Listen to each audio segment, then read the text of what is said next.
என் உயிரோடு கலந்த சகோதரர்களே, சகோதரிகளே, என் உயிரோடு கலந்த மாணவமணிகளே, அனைவருக்கும் வணக்கம். வாழ்க வளமுடன். இன்றைக்கி ஒரு குட்டி நிகழ்ச்சி. குற்றாலத்துக்கு 4-5 ஃப்ரெண்ட்ஸ் எல்லாம் சேர்ந்து போகிறாங்க. குற்றாலத்துக்கு எதுக்கு போவாங்க? குளிக்க போகிறாங்க. அதுக்கு அதான் நீர்வீழ்ச்சியில் குளிக்கிறது ஒரு அனுபவம். உலகமே அங்கே நிறைய போகிறாங்க. 4 ஃப்ரெண்ட்ஸு குற்றாலத்துக்கு குளிக்க போகிறாங்க. அதில் ஒருத்தன் வந்து எப்பவுமே கொஞ்சம் அவசரம் கொடுக்க படபடன்னு இருப்பான். எல்லோரும் குளிக்க உள்ளார போய் குளிச்சிட்டு இருக்காங்க. குளிச்சிட்டு இருக்கும்போதே அந்த அவசரம் கொடுக்கையா இருக்கிறவன், டேய் சீக்கிரம் குளிங்கடா, அந்த ஒரு கடை இருக்குல்ல, அந்த கடை சூப்பராக இருக்கும் டேஸ்ட்டு அப்படின்னு சொல்லல எல்லோரும் அவசரப்படுத்துகிறான். எல்லோரும் சொல்கிறாங்க, டேய் அதுக்கு தானடா வந்திருக்கோம், முதல்ல நான் குளிக்கிறது நல்லா குளிப்பேன்டா, அப்புறம் போகலான்டா. இல்லை அது சீக்கிரம் ஆறிடும், கடையை மூடிடுவான், அப்புறம் ஆறி போச்சுன்னா நல்லா இருக்காது அப்படி இப்படின்னு சொல்லிட்டு குளிக்கவே விடல. கொஞ்சம் நேரம் குளிக்க ஆரம்பித்தோடனே வாங்கன்னு எல்லாரையும் கம்பல் பண்ணி இழுத்துட்டு போகிறான். எல்லோரும் போகிறாங்க. அந்த கடையில் போய் உட்காடுறாங்க. உட்காந்து ஆர்டர் பண்ண, டேய் எல்லாம் சீக்கிரம் சாப்பிடுங்கடா, இது தள்ளி 1 கிலோமீட்டருக்கு அப்புறம் கல்கண்டு பால் சூப்பராக இருக்குண்டா, அங்கே போய் சாப்பிட்லாண்டா அப்படிங்கிற மாதிரி எல்லாத்தையும் சொல்லுவான். டேய் ஏன்டா முதல்ல இதை சாப்பிடுவோம்டா அப்படின்னா, இல்லை சாப்பிட்லாண்டா, நம்ம ஆனால் சீக்கிரம் முடிச்சிடுங்க அப்புறம் அங்கே போகணும் அப்படிம்பான். அப்போ இவன் செஞ்சது கரெக்டாக தப்பா அப்படின்னு பார்த்தீங்கன்னா, எதையுமே சாப்பிடணும்னு ஆசைப்படுறாரு அந்த நபர்.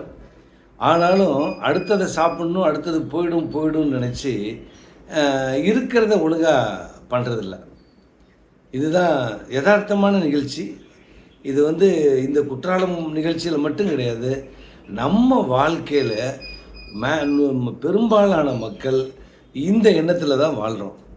காலையில் எழுந்திரிச்சு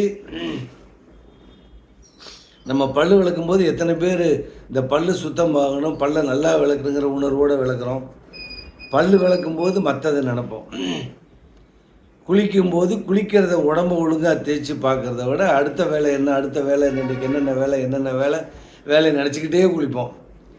அடுத்தது சாப்பிட உட்காந்தோடனே சாப்பாடு நல்லா இருக்கா நல்லா இல்லையான்னு ருசி பார்க்குற மாதிரி பண்ணுவோமே ஒழிய, ஒன்ஸ் அது திருப்தி ஆயிடுச்சு அப்படின்னா அதுக்கப்புறம் ருசித்து சாப்பிட்ற எண்ணங்கள் நமக்கு கிடையாது. அதுக்கப்புறம் அடுத்த சிந்தனை, அடுத்த வேலை என்ன, சீக்கிரம் போகணும், அந்த வேலை பார்க்கணும், இந்த வேலை பார்க்கணும். ஸோ எல்லாருமே நம்ம என்ன பண்ணுறோம், இருக்கிற நேரத்தில் இருக்கிற வேலையை விட்டுட்டு அடுத்த வேலையை நினச்சிக்கிட்டு இருக்கோம், இருக்கிற வேலையை கோட்டை விடுறோம். இதை தான் நிகழ்காலத்தில் பார்த்திங்கன்னா வாழுங்க அப்படின்னு சொல்லி நம்ம புத்தர் மகான் சொல்வார். அவரோட முக்கியமான போதனையில் நிகழ்காலத்தில் வாழ் அப்படிங்கிறது. மாணவ மணிகளுக்கு அதே தான். நீங்கள் ஒன்ஸு ஸ்கூலுக்கு போயிட்டோம் அப்படின்னா, ஸ்கூலில் போய் உட்காந்தோடனே ஆசிரியர் பாடம் நடத்தும்போது அந்த 3/4 மணி நேரத்தை முழுமையாக கவனிக்கணுங்கிற எண்ணம் வரணும். அந்த நேரத்தில் உட்காந்துக்கிட்டு இன்னொன்று நினைக்கும்போது அப்போ 2 மனசில் அந்த எண்ண ஓட்டங்கள், கவனம் இல்லாத தன்மை, பாடத்தையும் கவனிக்காமல் உள்ளர போய் விழிப்புணர்வு மனதில் பதிஞ்சதுன்னா என்ன ஆகும், அது வெளியில் வரும்போது இந்த 2 சேர்ந்தே வரும்போது நமக்கு அந்த பாடம் படித்தது மறந்து போயிடும், ஞாபகம் நிற்காது. அப்போ ஆசிரியர்கள் பாடம் நடத்தும் போது முழுமையாக கவனிக்கணும். நிகழ்காலத்தில் வாழ்கிறது அதுதான். அதே மாதிரி தான் மற்றவர்கள் நம்மளும் வேலைகளை பார்க்கும்போது அந்த நேரத்தில் வேலையை பற்றிய மட்டுமே சிந்தனை இருந்து அதை நம்ம திருத்தமாக பண்ணணும், நல்லா பண்ணணும் அப்படின்னு நம்ம நினச்சோம்னா அந்த வேலையும் சிறப்பாக வரும், கவனமும் இருக்கும், நேரம் போகிறதுன்னு தெரியாது.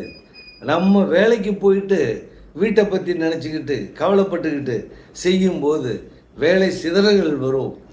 அப்போ நம்மளுடைய செயல்பாடுகள் வந்து திருப்தி நமக்கே கொடுக்காது ஒன்று மற்றவங்களுக்கும் கொடுக்காது. அப்போ அது திருப்தி இல்லாமல் போகும். நம்மளுடைய திறமையும் நம்மளை அறியாமல் குறையும். ஒவ்வொருத்தருமே வாழ்க்கையில் திறமையான வாழ்க்கையை வாழணும், திருப்தியான வாழ்க்கையை வாழணும், மகிழ்ச்சியான வாழ்க்கையை வாழணும் அப்படின்னா நமக்கு உண்டான கடமையை செய்யும்போது முழுமையான கவனம் அதில் மட்டுமே இருக்கணும். ஒரு சிலர் வந்து நான் வந்து ஒரே நேரத்தில் பல வேலை பார்ப்பேன், செல்லை பார்த்துக்கிட்டே அதை கேட்பேன், இல்லை டிவி பார்த்துக்கிட்டே அதை செய்வேன் அப்படிங்கிற உணர்வோட ஒரே நேரத்தில் 2 வேலையை பார்க்குறதும் அது ஒரு வகையில் திறமைன்னு சொல்லிக்கலாமே ஒழிய, அதாவது கவன செதறல்கள் வரும். ஆள் மனசுலேருந்து வரக்கூடிய சிந்தனைகள் வெளியில் வரும்போது அந்த பதிவு 2ஆகவே வரும். அது உங்களுக்கு பலன் அளிக்காது.